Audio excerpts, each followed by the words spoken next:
Students, जैसा कि पिछले क्लास में हम आप लोगों के सामने आए थे और ये कुछ क्वेश्चंस बताए थे जिसका कुछ क्वेश्चंस रह गया था।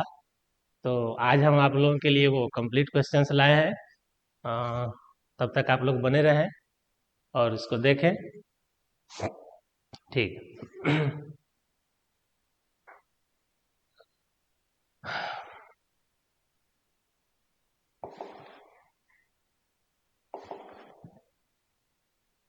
देखिए, पिछला क्लास का जो क्वेश्चन रह गया था वो आप लोगों के सामने हम ला दिए हैं। देखते हैं इसको कैसे बनाना है।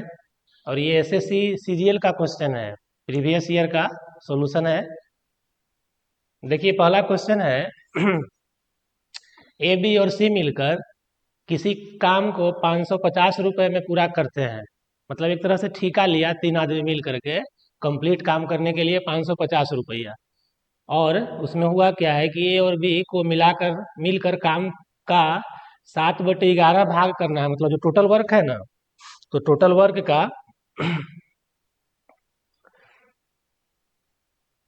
टोटल वर्क का अ, काम करना है किसको, 2 आदमी को, ए और बी को 7/11 भाग। और बाकी जो काम है सी का करना है। तो आप बताइए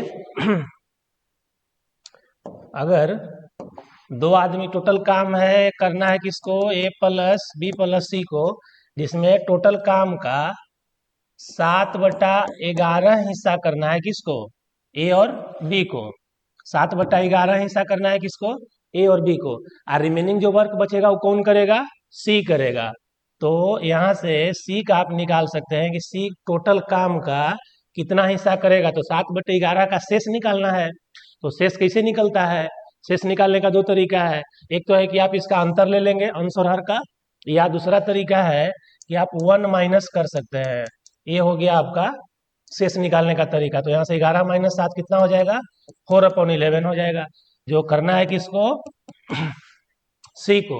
तो पैसा कैसे बढ़ता है, जो जितना भाग काम करेगा उसको उतना पैसा मिलेगा। तो ये किया है कितना, 4/11, और टोटल अमाउंट कितना है, 550। तो यहाँ से मल्टीप्लाई कर दीजिए 550। 11×5=55, 5 इंटू 50 × 4, मतलब 200 रुपीज टोटल में से मिलेगा किसको, सी को, कंप्लीट काम करने के लिए। ठीक है, चलिए चलते हैं नेक्स्ट क्वेश्चन की ओर। चलिए अगला क्वेश्चन है आपका,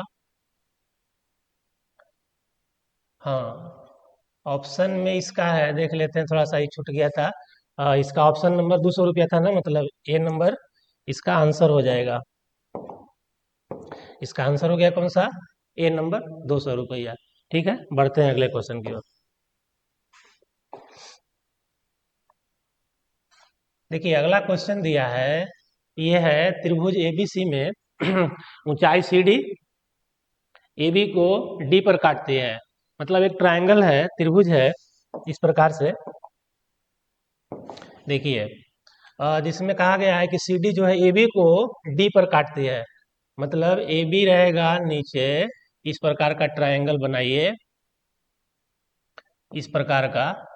और यहाँ पर देना है ए बी और बी सी के मध्य बिंदु से पहले ए बी को डी पर काटता है।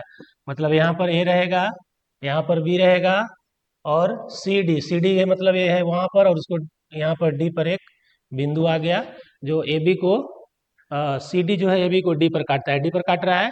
ए बी और बी सी के मध्य बिंदु पी और क्यू है।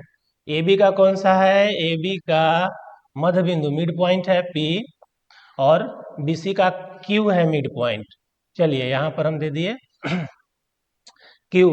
अब पूछा क्या, आगे क्या बोला, यदि एडी 8 सेंटीमीटर है, एडी कहाँ है, ये वाला, तो यहाँ से आप दे देंगे इसका एडी की लंबाई दिया है 8 सेंटीमीटर, और C D 6 centimetre. C D कहाँ है, ये वाला, तो यहाँ पर है 6 सेंटीमीटर। तो सबसे पहले हमको यहाँ पर ये लंब मिल गया, आधार मिल गया।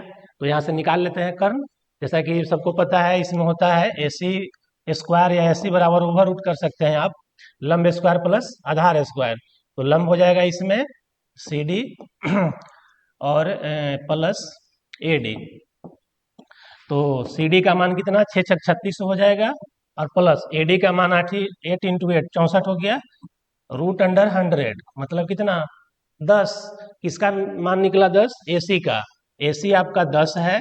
अब आगे जो हमको पूछा जा रहा है वो तो पी क्यू की लंबाई, पी जो हम लोग मिड पॉइंट मिलाए थे ना, तो इसका लेंथ पूछा जा रहा है। तो इसका लेंथ हो जाएगा मिड पॉइंट का मध्य बिंदु का जो भुजा है वो बड़ी भुजा सामने वाला के आधा होता है। दैट मीन्स ये A C is equal to होगा हाफ है, sorry P Q is equal to, P Q का मान निकालना है ना, तो यहाँ से हो जाएगा P Q is equal to A C का हाफ, यानी कि कह सकते हैं कि हाफ ए सी। तो एसी का वैल्यू कितना 10, 10/2 मतलब 5 सेंटीमीटर आपका जो पूछा जा रहा है। ऑप्शन नंबर कौन सा है? D number. ठीक है, चलिए नेक्स्ट क्वेश्चन की ओर चलते हैं।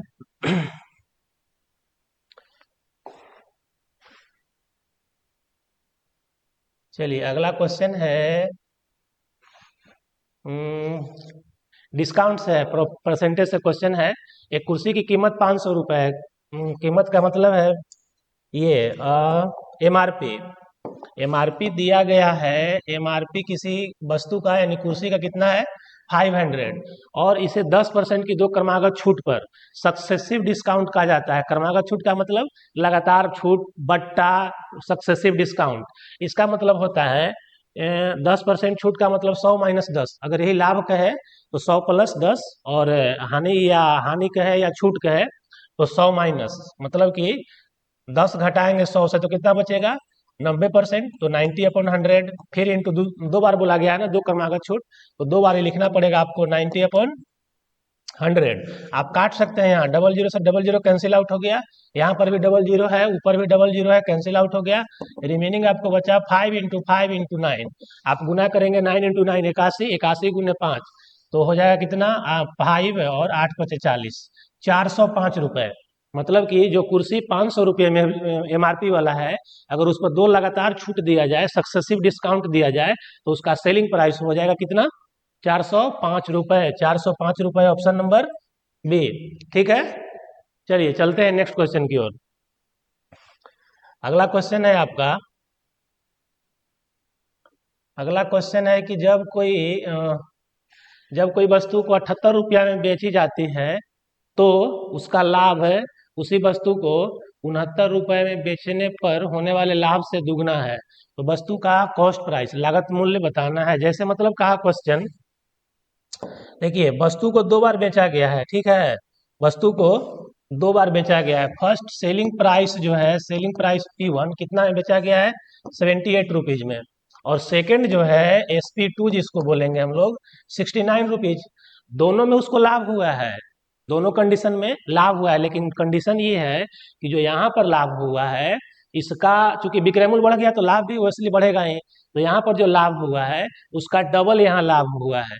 तो हमको पूछा जा रहा है कि उसका लागत मूल्य क्या था। अच्छा बताइए, मान लिया जाए कॉस्ट प्राइस लागत मूल्य 100 रुपया अगर था, तो लाभ कब होता है? लाभ जब होता है selling price is greater than cost price, मतलब कि विक्रय मूल्य बड़ा होगा क्रय मूल्य से, तभी तो लाभ होगा। तो यहाँ पर हम दोनों कंडीशन का इस्तेमाल करके निकाल सकते हैं। जैसे प्रॉफिट मतलब लाभ, लाभ बराबर होता है विक्रय मूल्य माइनस क्रय मूल्य। तो फर्स्ट कंडीशन में कितना है विक्रय मूल्य 78, तो विक्रय मूल्य माइनस क्रय मूल्य पहला वाला लाभ हो गया। अब फिर बोला कि उसी वस्तु को 69 में बेचा जाता है, फिर विक्रय मूल्य, और ये लाभ बराबर क्या होता है विक्रय मूल्य माइनस क्रय मूल्य। चूंकि दोनों में कंडीशन लाभ का ही है, इसीलिए हम 2 बार लिखे हैं, बीच में बराबर किए हैं, और माइनस विक्रय मूल्य माइनस क्रय मूल्य x। ठीक है, अब समझिए क्वेश्चन, 78 रुपया में बेची जाती है तो उसका लाभ उसी वस्तु को 69 रुपये में बेचने से होने वाले लाभ का दुगना है, मतलब ये वाला वैल्यू दुगना है, हमको इक्वल करना है। तो जो कम है उसको दूसरे गुना कर दिए, बस अब हो गया। अब इसको हल कर लीजिए, आंसर हो जाएगा आपका, मतलब यहाँ से हो जाएगा 78 - x इज इक्वल टू, इसको गुना कर लीजिए 9 × 2 18, अच्छे दूनी 12 और 138 हो जाएगा यहाँ से, अब -2x होगा। अभी -2x इधर आकर प्लस हो जाएगा, और पहले से -x है तो इधर बचेगा क्या +x, और ये 138 में से जाकर 78 उधर लेस हो जाएगा, तो बच जाएगा 138 - 78। अब इसको आप घटाएंगे तो आपका वैल्यू बच जाएगा कितना सात छः 13 मतलब 60। 60 रुपये आपका बच जाएगा यहाँ से घटाइएगा तो। मतलब एक्स जो माने थे हम लोग, कॉस्ट प्राइस कितना रुपए, वस्तु था 60 रुपया के। अब इसको आप जांच भी कर सकते हैं सेटिस्फैक्शन के लिए। 60 रुपया का वस्तु था, पहले बिका कितना में, 69 रुपया में। कितना रुपया का लाभ हुआ, 9 रुपए का। सेकेंड टाइम में वही वस्तु बिका 78 रुपया में। तो देखो तो यहाँ से कितना का डिफरेंस हो गया, 18 का हुआ ना। तो यही बोला कि पहला बार जो लाभ होता है, सेकंड वाला लाभ दुगना होता है, इस तरह से। तो 9 18 देख लो यहाँ, 60 18 और ये 69, 60 से 9 ज्यादा। ठीक है, तो चलिए नेक्स्ट क्वेश्चन की ओर चलते हैं। इसका आंसर नंबर हो गया 60 रुपीज, ए नंबर ऑप्शन। चलिए ठीक है, अगला क्वेश्चन। ठीक है सब लोगों को, अगला क्वेश्चन है, हाँ अगला क्वेश्चन आपका है परसेंटेज से ही। एक ग्राम पंचायत संस्था में, ठीक है सब लोगों को समझ में आ रहा है ना? आ, जैसा हो बताइएगा फिर सब लोग कमेंट में। एक ग्राम पंचायत संस्था में 574 ग्राम 574 नाम गरीबी रेखा के नीचे है। मतलब ये कहीं एक वोटर लिस्ट होता है या जो भी होता है, नॉमिनेशन लिस्ट होता है, तो एक गांव में 574 जो है, जो व्यक्ति हैं 574 बीपीएल के, मतलब बीपीएल में है, बिलो, बीपीएल का मतलब होता है बिलो पॉवर्टी लाइन, गरीबी रेखा से नीचे है। कितना आदमी, 574। आगे पढ़िए, शामिल है। यदि गांव के 14% लोग गरीबी रेखा के नीचे हैं तो गांव वालों की कुल संख्या ज्ञात करें। मतलब समझे, 574 व्यक्ति संख्या में है, 574 बीपीएल में, और उन्हीं का परसेंट है 14%। मतलब दोनों इक्वल। अगर परसेंट में कहेंगे तो 40% है, संख्या में कहेंगे तो कितना, 574, दोनों इक्वल है। मतलब कि 14% का वैल्यू 574, तो इसीलिए 1% का वैल्यू कितना, 574 अपॉन 14। इसीलिए टोटल कितना व्यक्ति, टोटल का मतलब 100%। तो आप यहाँ से निकाल लीजिए 100% का वैल्यू। तो 574 अपॉन 14 इंटू 100, इसको आप कैलकुलेशन करेंगे तो ये 14 से डिवाइड हो जाएगा। 14 चौका 56, 4 टाइम, और एक बचा फिर 14 हो गया, मतलब एक टाइम और लगेगा। टोटल हो गया 41 इंटू 100, मतलब 4100। 4100 टोटल नंबर ऑफ पीपुल है उस विलेज का, मतलब उस गांव का कितना, 4100। ऑप्शन नंबर ठीक है। चलिए इस प्रकार का क्वेश्चन हम ऐसे इक्वल करके निकाला जा सकता है इसका आंसर। चलिए ठीक है, नेक्स्ट क्वेश्चन की ओर चलते हैं। चलिए आ गए। अगला क्वेश्चन दिख रहा है, 240 मीटर 240 मीटर लंबी ट्रेन एक टेलीग्राफ के खंभे को 16 सेकंड में पार कर जाती है। तो ट्रेन की गति मतलब स्पीड निकालना है। ठीक है, अच्छा इसमें आप लोगों को थोड़ा समझने वाली बात यह है कि कोई भी रेलगाड़ी कुछ ऐसे वस्तु को पार करे जिसका डिस्टेंस नगण्य होता है, जैसे कि खंभा हो गया, सिग्नल हो गया, ट्रैक के बगल में कोई खड़ा व्यक्ति हो गया। अगर इस प्रकार का वस्तु को ट्रेन पार करे तो उस समय सिर्फ अपनी लंबाई को पार करती है। तो अपनी लंबाई को पार करती है तो हमको यहाँ निकालना क्या है, ट्रेन की गति। गति मतलब क्या, गति मतलब स्पीड निकालना है। तो स्पीड बराबर होता है, मतलब चाल बराबर होता है क्या, दूरी बटा समय। तो दूरी कितना है, ट्रेन की लंबाई, चूंकि अपनी लंबाई को पार कर रही है। किसको पार किया है, टेलीग्राफ खंभा, मतलब अपनी लंबाई को। तो दूरी यहाँ हो जाएगा ट्रेन की लंबाई, कितना समय में, चाल बराबर दूरी बटे समय, कितना समय में, 16 सेकंड में। डिस्टेंस मीटर में, चाल सॉरी समय सेकंड में, मतलब सेम कैटेगरी का है। अगर ये किलोमीटर में होता तो समय हमको आवर में देना पड़ता, क्योंकि मीटर में है तो मीटर के साथ सेकंड चलता है। ये सब डिटेल्स में बताए हैं, फिर बता दिया जाएगा कभी। चलिए अब इसको कैलकुलेट करिए। कैलकुलेट करेंगे आप इसको, बट्टा में है 16, तो इसको काटिए, 1 टाइम कटेगा, और 4 इधर और 4 उधर, 8 80, 16 पचे 80, 15 आया, 15 क्या आया, स्पीड, लेकिन ये मीटर सेकंड में आएगा, क्योंकि ऊपर मीटर था नीचे सेकंड था, तो ये जो वैल्यू आएगा मीटर सेकंड में आएगा, लेकिन ऑप्शन हमको दिख रहा है किलोमीटर प्रति घंटा में। तो इसको आपको चेंज करना पड़ेगा। चेंज करने का तरीका है मीटर प्रति सेकंड को अगर किलोमीटर में बदलना हो तो 18/5, हाँ 18/5 से मल्टीप्लाई करेंगे तो मीटर प्रति सेकंड किलोमीटर प्रति घंटा में बदल जाएगा। तो 5×15 18 54 किलोमीटर प्रति घंटा के स्पीड है, मतलब 15 मीटर प्रति सेकंड या 54 किलोमीटर प्रति घंटा दोनों सेम है, लेकिन एक मीटर सेकंड में है, दूसरा किलोमीटर प्रति घंटा में है। यही अगर हमको मीटर प्रति सेकंड बदलना है किलोमीटर में तो 18/5 से गुना किए। अगर सपोज कर लीजिए किलोमीटर प्रति घंटा को बदलना होता मीटर सेकंड में तो इसको उल्टा कर देते हैं 5/18, और ये 18/5 कहाँ से आता है? 1 घंटा में 3600 सेकंड और 1 किलोमीटर में 1000 मीटर। उसी को ऊपर नीचे लिख के मिनिमाइज करते हैं तब ये वाला आ जाता है 18/5। और हमेशा हम लोग शॉर्ट यूज करते हैं, हर बार लिखना नहीं है उतना बड़ा वैल्यू, छोटा वैल्यू लेके हम लोग काम चला लेते हैं। चलिए ठीक है, तो इसका राइट आंसर कितना हो जाएगा? 54 kilometre per hour, option number सी। चलिए ठीक है, उम्मीद है सब लोग को अच्छा लग रहा होगा। नेक्स्ट क्वेश्चन देखते हैं।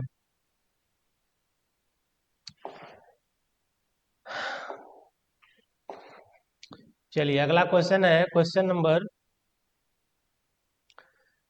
नंबर 7 है कि एक बाहरी बिंदु से किसी वृत्त की दो स्पर्श रेखाएं खींची गई है। एक सर्किल है और उस पर दो वृत्त स्पर्श रेखा खींची गई है उस वृत्त के ऊपर। मतलब इस प्रकार से आपका एक ये है सर्किल है, एक बाहरी बिंदु से किसी वृत्त की दो स्पर्श रेखाएं खींची गई हैं। बाहरी बिंदु हम यहाँ ले लेते हैं, ठीक है, और इस बाहरी बिंदु से दो स्पर्श रेखा खींचा गया है, एक इधर और एक इस प्रकार से, ठीक है।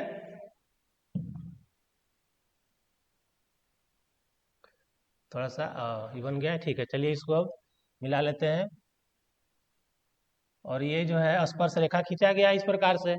संपर्क बिंदुओं से होकर गुजरने वाली जीवा 72 डिग्री कोण को केंद्र पर अंतरित करती है। मतलब यहाँ से जो केंद्र पर बनेगा कितना डिग्री का कोण? 72 डिग्री। कहाँ से? जो स्पर्श रेखा से जो इस पर जीवा खींचा गया है ना इस तरह से, तो इसके द्वारा दोनों जहाँ पर ये केंद्र पर 72 डिग्री का कोण बनाते हैं, ठीक है। 72 डिग्री का कोण केंद्र पर अंतरित करते हैं। तो स्पर्श रेखाओं के बीच का कोण, स्पर्श रेखा कौन सा? ये, तो इसका बीच का कोण मतलब यहाँ वाला एंगल फाइंड करना है। अब हम लोग को देखिए एक तरीका सिंपल सा तो ये है कि अगर हमको कम्पिटिटिव एग्जाम्स देना है, मतलब उसमें इसका हल करना है, सोल्यूशन चाहिए, तो आप सीधा यहाँ से ले सकते हैं दोनों आमने सामने का कोण चक्रीय चतुर्भुज का, ये मिला करके 180 होता है। तो 180 होता है, तो इसको हम अगर x मान लेते हैं, नाम दे सकते हैं ए बी दे दीजिए। यहाँ से इसका बिंदु B हो गया, यहाँ पर C हो गया, यहाँ पर सेंटर को O से इंडिकेट कर देते हैं। चलिए अब यहाँ से ठीक है, हमको चाहिए x का वैल्यू, तो ये दोनों मिलाए कितना? 180 डिग्री। तो 180 डिग्री में से अगर 72 घटा दिया जाए तो आपका x का वैल्यू आ जाएगा। तो 180 माइनस 72 कितना? 72 8 80, 108 डिग्री। 108 डिग्री आपका आंसर हो गया। अगर इसी को और डिटेल्स में जानना है, डिटेल्स में पढ़ना है, तो आप ऐसे कर सकते हैं, कोण ए बी ओ प्लस कोण ए सी ओ, मतलब ये 90 डिग्री होता है ना, तो 90 डिग्री यहाँ हो गया, 90 डिग्री यहाँ हो गया, अब 72 डिग्री ये हो गया। आई तीसरा का निकालना, चौथा निकालना है, तो ये तीनों को ऐड करके, और 360 होता है टोटल चारों का मान, तो 360 में से अगर ये तीनों को ऐड करके घटा दिया जाए तो आपका रिमेनिंग जो वैल्यू बच जाएगा वो भी 108 डिग्री बचेगा। वो डिटेल्स हो गया, लेकिन चूंकि हम लोग को शॉर्ट में आंसर लेना है तो यहाँ से हम लोग 108 डिग्री इसका आंसर कर सकते हैं, ठीक है। चलिए चलते हैं नेक्स्ट क्वेश्चन की ओर।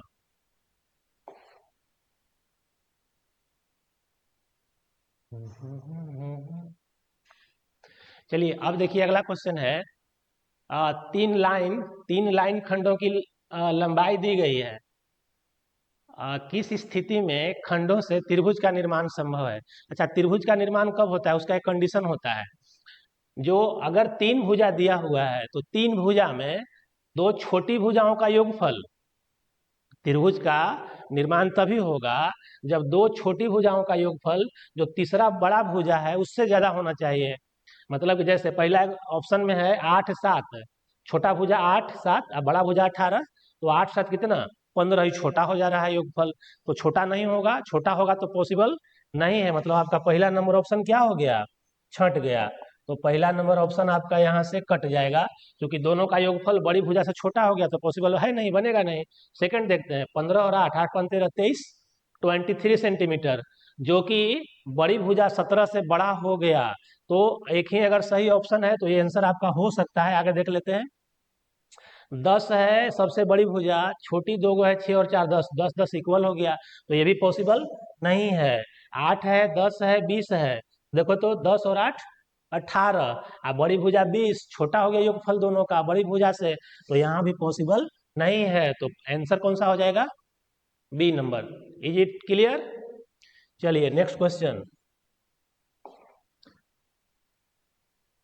अगला क्वेश्चन है आपका ट्रीगो से है, sine theta plus cosec theta का वैल्यू दे रखा है 2, आपका साइन इनवर्स साइन के power -7 theta plus cosec 7 theta का वैल्यू पूछा जा रहा है। ठीक है, चलिए इसको देखते हैं।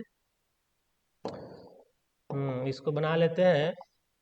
दिया गया है आपको sign theta plus cosec theta बराबर 2। अब क्या करते हैं, साइन थीटा को साइन थीटा रहने देते हैं, कौशिक के बदले 1/साइन लिख सकते हैं, क्योंकि 1/साइन का वैल्यू वो होता है कौशिक। तो 1/साइन थीटा हो गया बराबर 2। अब यहाँ से क्या करते हैं कि एलसीएम ले लेते हैं, 1 और साइन थीटा का एलसीएम कितना, साइन थीटा। तो साइन थीटा 1 से डिवाइड करेंगे तो साइन थीटा आ जाएगा, और ऊपर गुना करेंगे साइन थीटा, तो साइन इंटू साइन कितना, साइन स्क्वायर थीटा हो जाएगा। साइन से साइन खत्म हो गया, भागा दिए तो 1 आया, तो 1 इंटू 1 प्लस 1, और नीचे एलसीएम जो था साइन थीटा उसको क्रॉस उधर लेके चले गए, तो उधर क्या हो गया, 2 साइन थीटा होगा ना। अब यहाँ से क्या करते हैं कि हमको कुछ यहाँ से दिख रहा है कि किस रूप में इसको लिखते हैं, लिख सकते हैं, और जैसे साइन स्क्वायर थीटा प्लस 1, आई उधर प्लस में 2 साइन थीटा है, तो उसको इधर लाएंगे तो माइनस में होगा ना, प्लस में है तो -2 साइन थीटा। ठीक है। अब हमको ये दिख रहा है कि ए स्क्वायर -b स्क्वायर के फॉर्म में ये आ सकता है, जैसे इसको हम लिख सकते हैं, और साइन थीटा -1 का होल स्क्वायर लिख सकते हैं कि नहीं। देखिए तो a-b का होल स्क्वायर, तो ए स्क्वायर मतलब साइन स्क्वायर, आप प्लस बी स्क्वायर मतलब 1 का स्क्वायर, ठीक है, -2ab, तो 2 साइन और 1, तो 2 साइन थीटा हो जाएगा, मतलब इसको लिख सकते हैं। अब अच्छा, उधर बराबर 0 बचा है, यानी कि हम कह सकते हैं कि साइन थीटा -1 का whole square is equal to 0। तो हो जाएगा क्या, साइन थीटा बराबर स्क्वायर जाकर रूट में चला जाएगा उधर, तो 0 का 0 हो जाएगा। अब साइन थीटा बराबर 1 आ गया वैल्यू यहाँ से, ठीक है, साइन थीटा का वैल्यू 1 आ गया। तब हम यहाँ से कॉस, चूंकि निकालना है साइन और कॉस दोनों का वैल्यू, तभी तो पावर देके उसका निकाल सकते हैं। तो साइन थीटा का तो आ गया, अब इसमें साइन थीटा का वैल्यू रख दीजिए 1। तो साइन थीटा का वैल्यू अगर 1 रखते हैं, यहाँ से 1 रखेंगे, तो 1 प्लस कॉसेक थीटा है, तो उधर जाकर के क्या हो जाएगा, 2 में से घट जाएगा 1, तो कॉसेक थीटा का वैल्यू भी 1 आ जाएगा, मतलब साइन थीटा का भी 1 और कॉसेक थीटा का भी 1 ही आएगा। तब यहाँ पर हम पुट करते हैं वैल्यू। देखिए पावर इसका माइनस में है, तो पावर अगर माइनस में रहे तो प्लस करने के लिए उसको बट्टा में कर सकते हैं। जैसे कि एक्स के पावर -1 है, तो इसको आप लिखेंगे 1/x, तो पावर प्लस में हो जाता है, तो माइनस में रहने पर उसको बट्टा में कर, इसको हम कर सकते हैं 1/sin7 थीटा हो गया ना, माइनस था तो बटा में कर दिए, प्लस हो गया। चलिए आगे, प्लस सेकंड क्या है, कोसेक थीटा पावर 7 है, ठीक। अब इसी का मान निकालना है, तो 1/sin7, साइन थीटा का मान कितना 1, तो 1 के पावर 7, तो 7 ही रह जाएगा। एक को 7 बार गुना करिए, कितना बार भी गुना करिए, पावर दे करके तो उतना ही रहेगा। अब प्लस कौशिक थीटा का मान भी 1 है, तो 1 के पावर 7 मतलब 1। अब इसी को हल कर देना है, 1/1 का वैल्यू 1 और प्लस 1 मतलब कितना, इसका वैल्यू आ जाएगा 2, मतलब 2 कौन सा ऑप्शन में है, सी नंबर ऑप्शन है। ठीक है, बाकी देख लीजिएगा फिर से आप लोग, जहां भी दिक्कत हो क्लियर हो जाएगा। चलिए नेक्स्ट क्वेश्चन चलते हैं। अगला क्वेश्चन है, अगला क्वेश्चन आपके पास है, देखिए अगला क्वेश्चन, एक आदमी के पास कुछ मुर्गियां और कुछ गाय है, मतलब मुर्गी का कितना पैर, 2 पैर की 3 पैर, मुर्गी का 2 पैर और गाय का 4 पैर। तो इसी से संबंधित क्वेश्चन दिया गया है। एकदम सिंपल तरीका बताएंगे, एक शॉर्टकट बताएंगे और एक जनरल नियम बताएंगे, दोनों से बता देते हैं, आप समझ लेंगे अच्छे से। जैसे देखिए, अगर चूंकि कंपटीशन का हम लोग ये प्रिपरेशन कर रहे हैं तो हमको शॉर्टकट चाहिए, एकदम देखेंगे आंसर कर सकते हैं। जैसे देखिए, एक तरीका हुआ कि पहले आप देख लीजिए कि दिया क्या है। एक दिया है टोटल नंबर ऑफ हेड्स, मतलब सिरों की संख्या, और दूसरा दिया है टोटल नंबर ऑफ लेग्स, मतलब पैरों की संख्या। जब भी ऐसा क्वेश्चन रहे तो देखिए कि अंत में पूछ क्या रहा है, तो गायों की संख्या पूछ रहा है, 4 पैर वाला की संख्या। तो अगर 4 पैर वाला के पूछे तो फार्मूला हो जाता है 2 गुने सिर माइनस पैर बाई 2। तो 2 गुने सिर, सिर कितना है टोटल देखिए तो, कुल सिरों की कुल संख्या 50, तो 2 गुने 50 माइनस पैर कितना है टोटल, पैर है 142, यहाँ से माइनस कर लीजिए 142 अपॉन 2 कर लीजिए, 50 दूनी 100, 100 माइनस 142, माइनस से यहाँ इग्नोर कर देना है, माइनस का मतलब नहीं रखना है, मतलब ऊपर कितना आ जाएगा 42 ना, 100 माइनस 142, तो 42/2 मतलब 21। टोटल गाय के संख्या 21 है। बाकी जो 50 में से, चूंकि सबका तो गाय का रहे चाहे मुर्गी का, सिर तो सबका एक ही होगा, तो टोटल 50 गो सिर है, जिसमें 21 गो कौन सी है, गाय है। और बाकी जो बचेगा 29 बचा ना, हाँ 29 बचेगा जो मुर्गी की संख्या हो जाएगा। आप इसको जांच भी कर सकते हैं। सपोज कर लीजिए कि 21 गो गाय है, ये जो आया आंसर है, तो 21 गाय का कितना पैर टोटल, 21 चौका 44, 44 पैर तो आपका आ गया यहाँ से गाय का। अब बाकी कितना बचा है, ये मुर्गी 29 बचा, तो 29 दूनी कितना 58, 50 दूनी 100, 100 माइनस 142, तो 21 गो हो गया गाय की संख्या, ठीक। तो 21 गुने कितना 4, 21 चौका 44, अब प्लस कितना बचेगा 50 में 29, तो 29 दूनी कितना 58, तो टोटल कितना हो गया गाय, अच्छा गायों के पैरों की संख्या, ठीक है 142। तो आपका ये आंसर हो गया कितना 21, किसका, गाय के संख्या। इसी को अगर जनरल नियम से आप बनाना चाहें, अच्छा इसमें 2 पैर वाला के अगर पूछेगा तो 2 पैर वाला के लिए क्या होता है, सीधे 4 पैर वाला के लिए 2 से गुना, और 2 पैर वाला के लिए 4 से गुना। तो यहाँ से आप कर लेंगे 4 गुना, बाकी सब सिर पैर सेम रहता है, 4 गुने सिर माइनस पैर, अब बटा में कितना 2। अब यहाँ पर पुट करिए वैल्यू, 4 गुने सिर कितना 50, तब 50 माइनस पैर कितना 142, अब बटा में 2, 5 का 20, 200, तो 200 में से 142 घटेगा तो कितना बचेगा 58, 58 बचेगा ना। तो यहाँ से आपका 58 आ गया बाई 2, मतलब कितना 29 दूनी 58, तो टोटल यहाँ आ गया 29, ये इसका संख्या, किसका मुर्गी की संख्या 2 पैर वाला के। तो इस प्रकार से निकाल सकते हैं, बाकी एक्स मान के ही बनाया जाता है। तो फिर कभी उसको आगे देख लिया जाए नेक्स्ट क्वेश्चन। आंसर हो गया इसका 21। चलिए अगला क्वेश्चन है, हाँ इसको समझेंगे अच्छे से। ये सीजीएल का क्वेश्चन है, थोड़ा सा टफ है लेकिन समझिएगा ध्यान से, अच्छे से बन जाएगा। कहा कि किसी कक्षा में सभी छात्रों की औसत लंबाई a सेंटीमीटर है, कितना बच्चा संख्या है वहां पर पता नहीं है, लेकिन जितने भी हैं सबका एवरेज लेंथ दिया है, औसत ऊंचाई कितना a सेंटीमीटर। तब सबसे पहले हम क्या करते हैं कि वहां संख्या मान लेते हैं, किसका, कक्षा में स्टूडेंट का, नंबर ऑफ स्टूडेंट्स बराबर x माना, ठीक है। अब टोटल निकालना है, टोटल के लिए क्या होता है संख्या गुने औसत, टोटल बराबर होता है संख्या गुने औसत। संख्या कितना, संख्या हमको पता है जो माने हैं x, और इसका औसत कितना है a, तो x गुने a हो जाएगा, यानी कि x a हम बोल सकते हैं टोटल। चलिए टोटल यहाँ लिख लेते हैं x a, जितना भी बच्चे हैं उनका कुल लंबाई x a हो गया सेंटीमीटर। इनमें 10 छात्रों की औसत लंबाई b है, तो 10 का कुल कितना हो जाएगा संख्या गुने औसत, तो 10 गुने b, यानी कि 10 a भी कह सकते हैं, ठीक। अब बताइए कह रहा है फिर 10 छात्रों की औसत लंबाई b है और शेष छात्रों की लंबाई c है, तो शेष कितना बचेगा?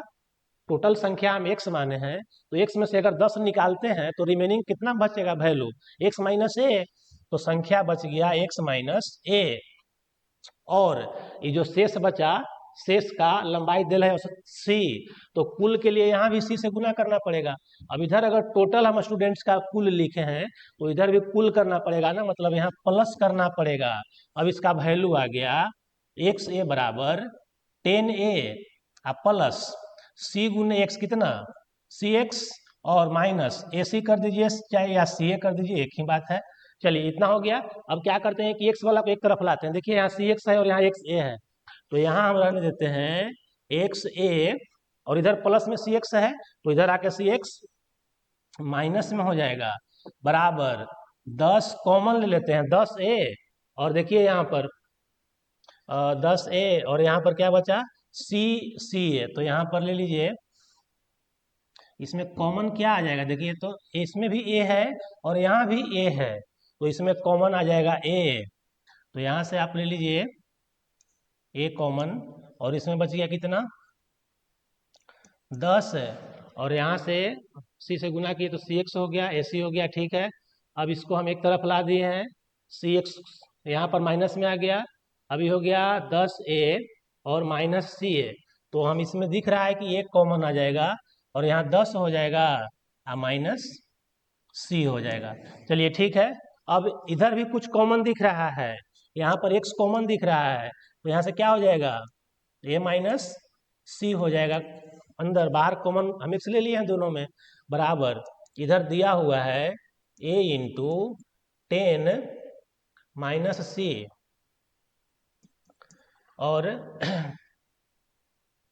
ठीक है ना, गलती कहीं 10 छात्रों, देखिए गलती हम क्या किए हैं, इसमें से 10 छात्रों की औसत लंबाई b है, हम यहाँ पर थोड़ा सा गलती कर दिए हैं, 10 का 10 से गुना कर दिए a के साथ, यहाँ पर माइनर हुआ है थोड़ा सा, इसको करेक्शन कर लेते हैं।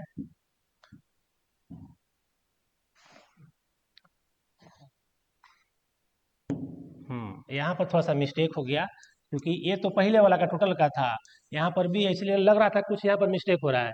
चलिए अब ठीक हो गया। अब यहाँ से आपका आ गया, ये हो गया b 10b प्लस अब ठीक है, शेष बचा है x माइनस ए।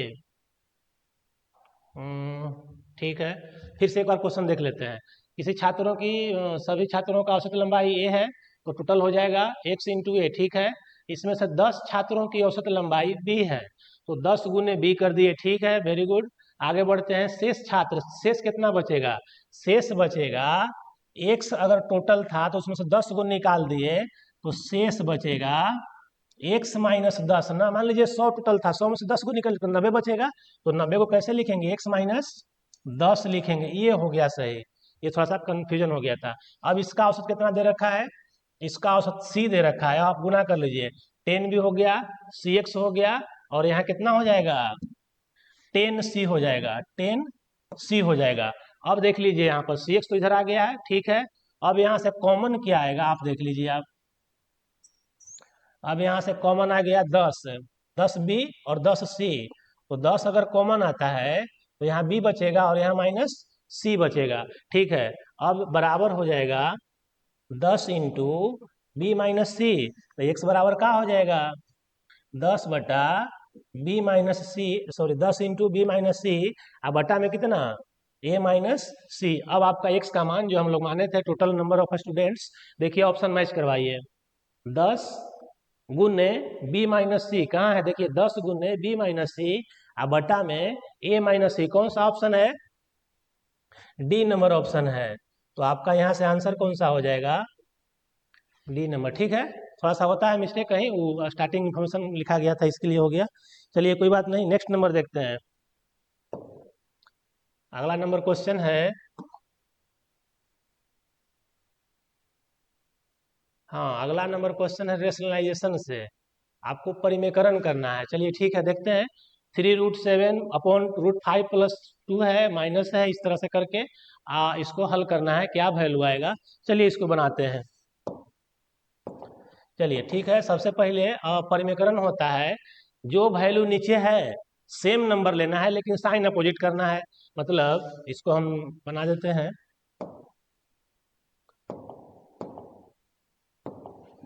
ठीक है। 3√7 अपॉन √5 प्लस √2 है। चलिए अब इसको परिमेकरण करते हैं। कितना लेना पड़ेगा? √5 प्लस 2 है तो √5 माइनस रूट, जो नीचे लीजिएगा सेम ऊपर लिया जाता है। मतलब √5 और रूट इंटू √5 माइनस √2, √5 माइनस √2 ले लिए। अब देखिए ए प्लस बी और ए माइनस बी नीचे आया ना, तो ए प्लस बी ए माइनस बी क्या कहता है? ए स्क्वायर माइनस बी स्क्वायर। मतलब √5 माइनस √2 का स्क्वायर करेंगे अगर दोनों के स्क्वायर, तब 5 माइनस 2 हो जाएगा। मतलब कितना हो जाएगा? नीचे 3 नीचे हो जाएगा सिर्फ। अब ऊपर गुना कर लीजिए। 3 गुने 7 × 5 = 35, √7 और √5 कितना हो जाएगा? 3√35 माइनस 3√7 और √2, तो 7 दूनी 14, मतलब 3√14। 3 दोनों में कॉमन है ना, तो 3 को बाहर ले लीजिए। अंदर क्या बचेगा? √35 माइनस √14। 3 ऊपर कॉमन है, 3 नीचे है, कैंसिल आउट हो गया। तो इसका वैल्यू आ गया कितना? √35 माइनस √14, एक का निकल गया। इसी प्रकार सेकंड का भी हम कर सकते हैं। जैसे देख लीजिए सेकंड का 5 है, 5√5 है और नीचे आ गया √2 प्लस √7। परिमेकरण करना है तो क्या लें? इसका साइन अपोजिट लेना पड़ेगा ना। तो यहाँ से हम ले लिए √2 माइनस √7, ए प्लस बी ए माइनस बी, तो फिर वही होगा ए स्क्वायर माइनस बी स्क्वायर। लेकिन यहाँ पर 2 और -7 होगा। मतलब नीचे जो वैल्यू आएगा, नीचे वैल्यू आएगा -5 आएगा। ठीक। अब ऊपर कर लीजिए। जो यहाँ से हम लिए हैं वही साइन ऊपर लेना पड़ेगा। तो √2 माइनस √7, तो √2 माइनस √7। ठीक है। अब गुना करिए।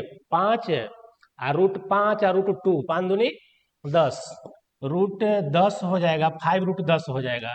चलिए अब उसके बाद फिर है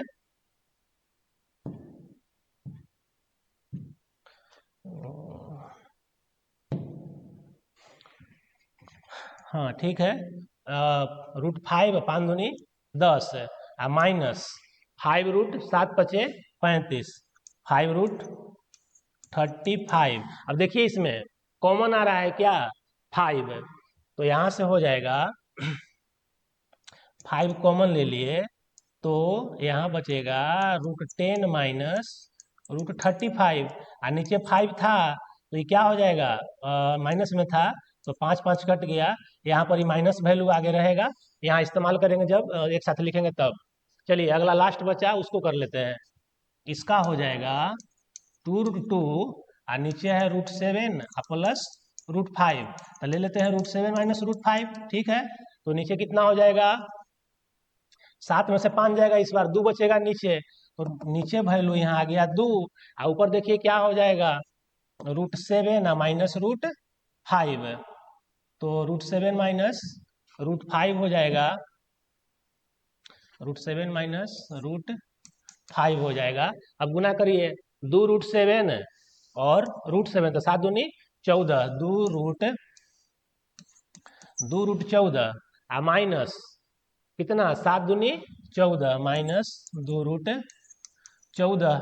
अब यहाँ से कॉमन ले लीजिए। कितना कॉमन लीजिएगा? 2 कॉमन ले लेते हैं, तो √14 माइनस 7 दूनी 14 और 5 दूनी 10, लास्ट में 10 है, लास्ट में है 2√10 माइनस, कभी कभी माइनस 2 कहीं कुछ कभी कभी होता क्या है ना कि इस पर अगर मक्खी बैठ जाएगा तो बोर्ड काम नहीं करेगा, तो इस वजह से थोड़ा सा यहाँ पर इशू आ रहा है। हाँ माइनस हो जाएगा √10, 2√10। चलिए ठीक है, 2 कॉमन आ गया तो 14 माइनस √10 हो गया, बट्टा में 2 से 2 कैंसिल हो गया। अब इसको अरेंज कर लेते हैं तीनों को एक ऑर्डर में। पहले का क्या मिला था? √35 माइनस √14, और उसके बाद माइनस है, नीचे वाला वैल्यू माइनस में है तो माइनस माइनस प्लस हो जाएगा। मतलब प्लस कितना इसका वैल्यू आया है? इसका वैल्यू आया है √10 माइनस √35, √10 माइनस √35 और प्लस फिर है साइन, थर्ड वाला का वैल्यू कितना, √10 √14 माइनस √10, √14 माइनस √10। अब देख लीजिए यहाँ से 35 प्लस माइनस कैंसिल आउट हो गया, √14 माइनस में और √14 प्लस में खत्म। यहाँ पर √10 बच रहा है प्लस में, √10 माइनस में खत्म हो गया, सब कुछ खत्म, क्या बचा, 0, मतलब कुछ नहीं बचा। चलिए इसका आंसर कितना हो गया। तो इसको आप रेशनलाइज करके बना सकते हैं इस तरह से। अब परिमीकरण करने का नियम होता है, जो साइन नीचे है उसका जस्ट अपोजिट लेना होता है सेम नंबर के साथ। चलिए ठीक है, अब नेक्स्ट क्वेश्चन की ओर चलते हैं हम लोग। चलिए अगला क्वेश्चन है, हाँ अगला क्वेश्चन है 13 सेंटीमीटर और 8 सेंटीमीटर त्रिज्या वाले दो वृत्त सकेंद्रिक है, मतलब दोनों का केंद्र समान है, एक जगह दोनों का है। मतलब इस प्रकार से एक ये वृत्त हो गया सर्कल, और एक और वृत्त बनाना है जो दोनों का केंद्र सेम रहेगा, मतलब इसका भी केंद्र और उसका भी दोनों का सकेंद्रीय है। चलिए आगे बढ़ते हैं। तो छोटे वृत्त को स्पर्श करने वाले बड़े वृत्त की जीवा कितनी होगी। छोटा वृत्त के स्पर्श करेगा ना बड़ा वृत्त के जीवा कौन जी, बड़ा वृत्त ये है, और इसको छोटा वृत्त के जो स्पर्श करेगा इस प्रकार से ये जीवा होगा। और इसका हमको लंबाई निकालना मांग रहा है, पूछ रहा है जीवा की लंबाई कितनी होगी। अब इसमें दिया क्या है देखिए, 17 सेंटीमीटर है बड़ा वाला रेडियस, हाँ रेडियस बड़ा वाला सर्किल का रेडियस, और छोटा वाला के 8 है। मतलब हम इसको ऐसे मिला सकते हैं, त्रिज्या हुआ ना छोटा वाला के और बड़ा वाला के, तो ये अंदर से बाहर यहाँ तक, तो ये त्रिज्या हो गया बड़ा वाला और ये हो गया छोटा वाला। तो यहाँ से छोटा वाला का दिया है 8 है और बड़ा वाला का दिया है 17। अब हमको अगर यहाँ से यहाँ तक निकल जाए तो इसको डबल कर दिया जाएगा, तो हमारा वैल्यू जो पूछ रहा है निकल जाएगा। अब बताइए ये कर्ण है और ये लंब है, तो आधार निकलेगा ना, ये होता है ना कर्ण स्क्वायर और लंब स्क्वायर आधार स्क्वायर, तो यहाँ से कर्ण स्क्वायर माइनस लंब स्क्वायर हो जाएगा उस ये रूट करके स्क्वायर करके।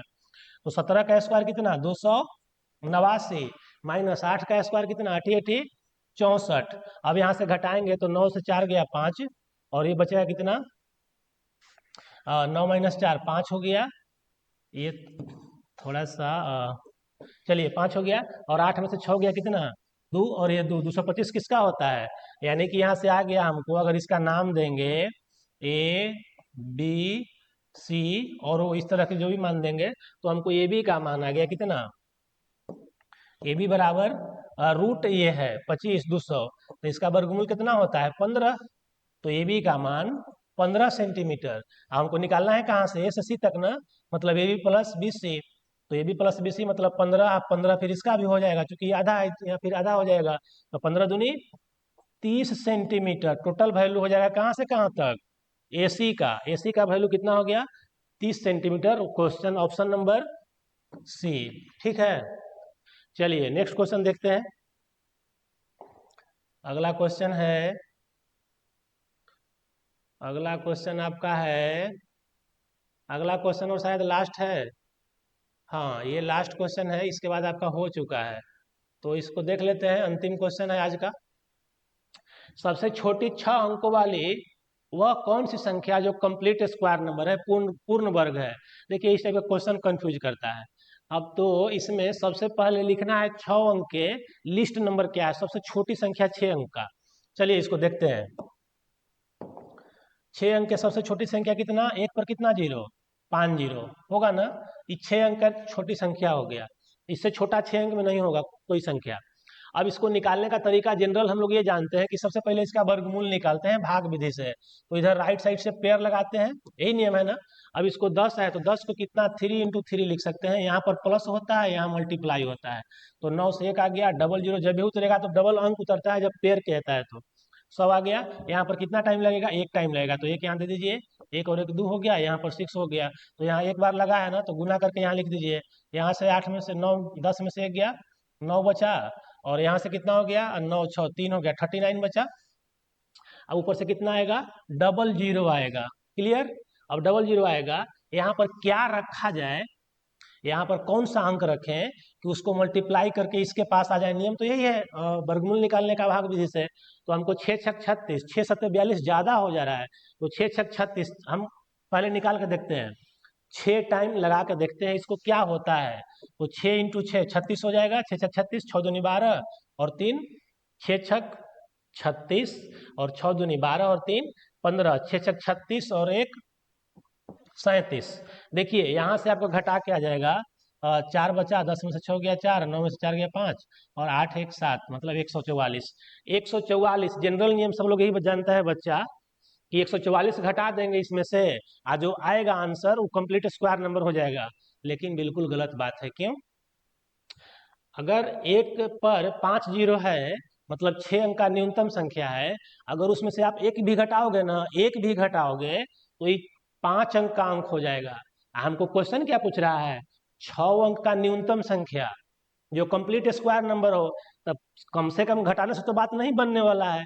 तब यहाँ पर क्या करते हैं हम लोग कि जहां पर ही लग रहा था ना एक बार कम, वहां एक बार बढ़ा के लगाते हैं। बढ़ा के लगाते हैं मतलब इस प्रकार से, आप यहाँ 6 टाइम लग रहा था ना, यहाँ पर आप 7 बार लगाएंगे और इसको यहाँ पर क्या करेंगे देख लीजिए। अब आपका जो बनेगा ना वो सही आंसर होगा।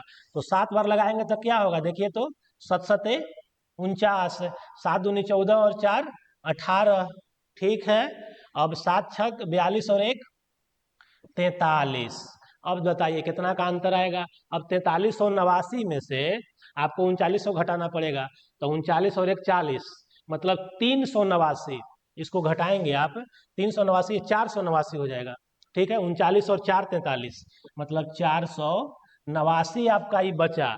अब ये जो वैल्यू आया ना, इसको दिया हुआ जो संख्या था, एक जो हम यहाँ लिखे हैं इसको लिख देना है थोड़ा सा, 3 हो गया पहला बार, फिर एक बार और ये 7 बार, 317। अब इसको लिखिए पहले, यहाँ पर कितना जीरो, एक पर 5 जीरो, 6 अंक का हो गया, 2 2 4 और 1 5।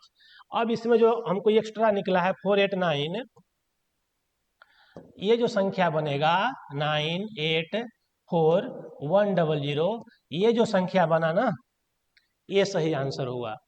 अब देख लीजिए आप, ये 4 अंक सॉरी ये 6 अंक है ना, इससे छोटा 6 अंक में कोई भी ऐसा संख्या नहीं है जो कंप्लीट स्क्वायर नंबर है। अब बताइए कितना का स्क्वायर है कंप्लीट? ये 317 का है, 7 317 का ये स्क्वायर नंबर है, मतलब 317 को आप गुना करेंगे 317 से तो इतना आ जाएगा। ठीक है, अब इससे छोटा नहीं आ सकता है। मतलब कहने का 6 अंक का न्यूनतम स्क्वायर कंप्लीट नंबर हो गया। चलिए ठीक है, आज का सेशन इतना ही तक। अब कल से आपका क्लास लाइव आया जाएगा, और बाकी मिलते हैं नेक्स्ट वीडियो में। तब तक के लिए सेफ रहिए, स्वस्थ रहिए, व्यस्त रहिए, मस्त रहिए। Good night, thank you.